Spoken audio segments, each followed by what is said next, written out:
深圳一些上万人的电子厂内有90%都是女生，这很常见。有一些厂子甚至被人称作女儿国。而在厂仔们之间还流传着这样一句话：只要敢出手，月薪3000也能交往7个女朋友。听起来有些夸张，但本着存在即合理的真相，本期影片猫也就带着大家一起走进厂仔厂妹的爱情故事。大家好，欢迎来到猫眼观察室，在这里猫也收集了天下最新的奇闻趣事，带您进入闻所未闻的奇异世界。点赞订阅加小铃铛，精彩内容不容错过。电子厂喜欢招女生基本是行业共识，同一份工作是截然不同的两种态度。曾经就有小伙在网上吐槽，他在深圳某个电子厂门口正在跟招聘专员询问相关事项，聊到一半时，看见2名女孩路过工厂门口，专员便立刻抛下她，上前给女孩子发传单并嘘寒问暖，把主动上门应聘了她晾在一旁10分钟之久。这让小伙很是不快，但也没有办法，因为电子厂喜欢招女工是有现实原因的。流水线看似简单，但实际上需要细心和耐心，稍不留神放一个不合格的电器过去，就会影响到后面的生产环节。女工相比起男工天生就有优势，再加上流水线并不是力气活，她们完全可以胜任。而且在人数庞大的工厂内，脾气温顺的女生要更好管理。而作为电子厂，有严格的规章制度才能保证质量，重点便在于员工要服从管理，大多数女生都要比男生听话守规矩，身为员工自然更合老板的心意。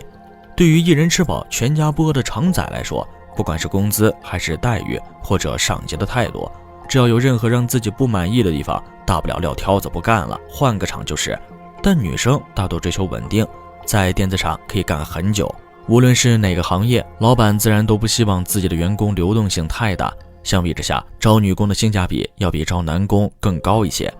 种种原因导致部分电子厂存在严重的男女比例失调。面对僧多肉少，在日复一日压抑的流水线环境下，渴望爱情的厂妹自然会选择主动出击追求，甚至最甜一点的厂仔还能做到左拥右抱。来自四川的刚子曾在深圳一家名叫俊业的塑胶厂工作，隔壁便是恩斯麦电子厂。刚子了解到，恩斯麦里的员工有7、8千人，其中绝大多数都是年轻女工。久而久之，刚子便知道电子厂内有很多漂亮女生会倒追男生，还会花钱讨男朋友欢心，甚至有女孩会把大半工资交到男朋友手里，供他吃供他喝。电子厂的爱情故事在刚子眼中实在是丰富又精彩，有的男工甚至同时交了好几个女朋友。在大型电子厂旁边的俊业塑胶厂占尽了天时地利，时不时也会有男工跑到恩斯麦门口蹲点，为的就是找一个漂亮的女朋友。电子厂内除了厂妹追求厂仔，也有漂亮的女组长追求男普工的故事。18岁的小胡刚从学校里出来，很会逗女孩子开心，正是这一点吸引了女组长。女组长放下身段，主动去追求这位男下属，给他写情书，下班后约他去看电影、吃宵夜等。男下属招架不住，便跟女组长谈起了恋爱。两人交往后，外出基本都是女方出钱，甚至发工资的日子，稍微富裕的女组长还会拿出一部分给小胡当零花钱。虽然女组长用尽办法讨好自己的男朋友，但面对电子厂车间的群芳争艳，年轻小胡很快喜欢上了另一个厂妹。他和女组长的恋情就这样无疾而终，漂亮的女组长也算是付错了真心。总而言之，工厂内女追男无非还是因为女生太多，男生太少。女孩子们除了工厂之外，又鲜少有其他交际圈，高压之下，爱情也是他们释放的一种方式。女追男的过程中并不是没有矛盾，比如说根深蒂固的传统观念下，许多人仍然认为女性要矜持，要内敛，在家庭中经济上要依靠另一半。但实际上，自身条件好并且独立自主的女性越来越多，她们遇到心仪的男生会主动去追求，这体现了两性更加平等这样一种社会趋势。在这一方面，深圳人数庞大的电子厂不过是社会的一个缩影罢了。进过厂的人应该都知道，走到白头偕老的工厂爱情故事是有的，但更多的往往是一段又一段的露水姻缘。因为在电子厂内谈的恋爱多半不长久，毕竟在流水线上打工，本就不是一份稳定的工作，有的人在1年之内甚至会换好几个厂子轮流打工，人员的流动性很大，普工更是如此，每天都有一大批人入职，也都有一大批人离职，而随着工作的更换，在电子厂内谈的感情很容易也告一段落，这跟学生毕业季相当于分手季是一个道理。在越来越现实的现代社会，男生追求女生也好，女生倒追男生也好，不过是想在忙碌且乏味的流水线工作中有一份依靠，能真正付出真心的寥寥无几。来到电子厂打工的人往往也来自五湖四海，各地的人都有，在深圳这种包罗万象的城市更是如此。独自在他乡漂泊的人往往没什么安全感，在工厂内找一个对象谈恋爱并不等于想安定下来，双方之间的家乡有可能相隔万里，对彼此的家庭都不了解，可谈恋爱可以是2个人之间的事情，结婚则是2个家庭之间的事。这种情况下，又有多少人会轻易和工厂里结识的异乡人谈婚论嫁呢？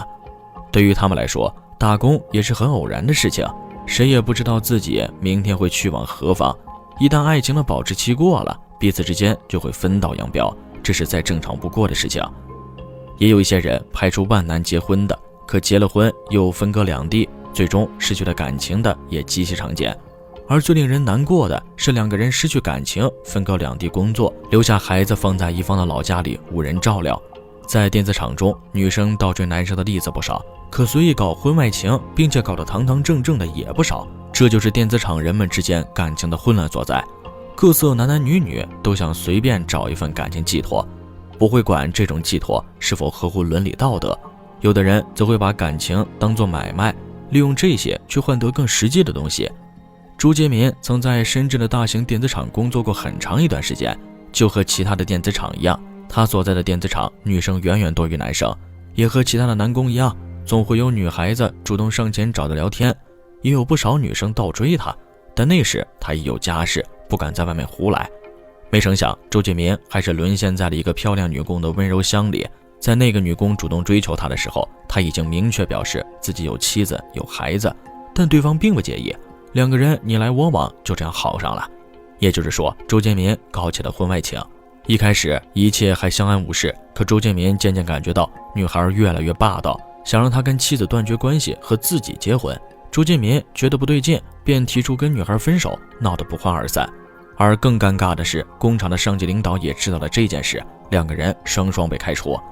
2个月后，因为工厂缺工人，所以周杰民又被叫回去工作。迫于生活，他再次回到工厂。有了教训之后，他再也不敢跟任何女孩子有来往了，哪怕是普通朋友关系也不接受。而偌大的工厂内，这样的婚外情例子屡见不鲜。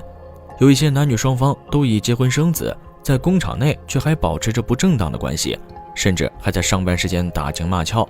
旁人不知道的还以为他们是热恋中的情侣。有的女员工会主动靠近已婚的男领导，只为了升职加薪；有的年轻男工人会主动追求已婚的女同事，也不管他是有夫之妇。底层打工人之间，临时夫妻有之，1碗米线就能谈成的爱情也有很多。有人说电子厂没有爱情，一方面可能是指难以找到一个心仪的对象，另一方面或许是说在厂子里谈的恋爱往往没有基础，无法长久。青春难得，不管在何处，每个人都没有多少年岁可以蹉跎。电子厂内的年轻男女又何尝不知道？可电子厂这样的大环境造就的只能是一段又一段的露水姻缘，这些经历又或许是打工人们流水线上的点缀。好了，今天的内容到这里就结束了，最后再求一波点赞和订阅。如果你喜欢我的影片，千万别忘了按下小铃铛，这样才不会错过接下来的精彩影片哦。我们下期节目不见不散。